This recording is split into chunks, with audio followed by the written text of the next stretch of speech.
अस्सलाम वालेकुम जी। सुनियो की हाल जे? ठीक हो? तबीयत से ठीक है? अल्लाह पाक तुहानू खुश रखे, सलामत रखे। अच्छा सुनियो, एमाजोन का जंगल, ये बारे तो तुसी बड़े लोगों को वीडियो सुनी होनी है, बड़े इहदे बारे मामलात सुने होने कि बड़ा खतरनाक जंगल है, बड़े बड़े हादसा पेश होंदे ने। दुनिया का सब तो बड़ा जंगल एमाजोन का जंगल है।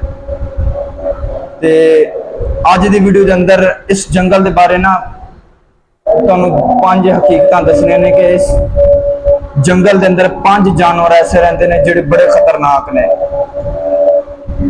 वैसे तो तकरीबन पता नहीं कितने जानवर ने जो ज्यादा खतरनाक ने इंसानी सेहत वास्ते, इंसान वास्ते सारे खतरनाक ने, लेकिन 5 जानवर ऐसे ने जोड़े बड़े खतरनाक ने, जोड़े एक झटके के इंसान की मौत वाकई कर छड़ते हैं। नंबर 1 जनाब ग्रीन एनाकोंडा। दुनिया के बड़े बड़े सप्पां दे विचों एक सप है ग्रीन एनाकोंडा। अपने शिकार नूं दबोच लैंदा है, 2 मिनट दे विच खत्म कर दिंदा है। नंबर 2 जनाब जैगुआर। एमाजोन का सब तो ताकतवर शिकारी जानवर है, तैराकी भी कर लैंदा है ते इंसान का वैरी जानवर है, इंसान को खत्म कर दिंदा है। शिकार इंसान का बड़ा करता है। नंबर 3 ते जनाब ब्लैक कैमन। एक होंदा मगरमच्छ की शक्ल का होंदा, ब्लैक कैमन इहदा नाम है। ते मगरमच्छ ते इतना खतरनाक नहीं होंदा, पर जितना खतरनाक होंदा ना, शक्ल दी मगरमच्छ वर्गी होंदी है, लेकिन इंसान का सब तो बड़ा दुश्मन है ब्लैक कैमन होंदा है। अच्छा जी, नंबर 4 रेड ब्लैड पिरान्हा।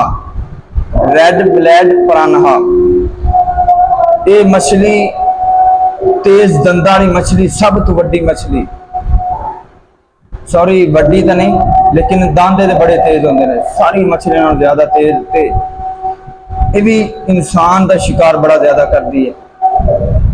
ते नंबर 5 ते जनाब poison dart frog. Poison dart frog इंतहाई छोटा लेकिन खूबसूरत नजर आने वाला है जानवर, डड्डू नमा फ्रॉग होंदा बिल्कुल छोटा, लेकिन इहदे अंदर इतने जहरीले मादे होंदे ने, इतने जहरीले कि इंसान एक बार कट लवे इंसान की जान जा सकती है। एमाजोन के जंगल अंदर आम नहीं पाया जाता, जिस तरह के बरसात के मौसम के अंदर जानवर बाहर फिरते हैं डड्डू वगैरह, लेकिन ये इत्थे पाकिस्तान च नहीं होंदा, एमाजोन के जंगल च पाया जाता है। ते बड़े लोग सैर वास्ते जाते हैं ते एमाजोन के जंगल जो वड़ जाता है, फिर दोबारा वापस आना बड़ा ही मुश्किल होता है, क्योंकि बड़िया खतरनाक तरीन मखलूकात अल्लाह ने पैदा की हुई ने।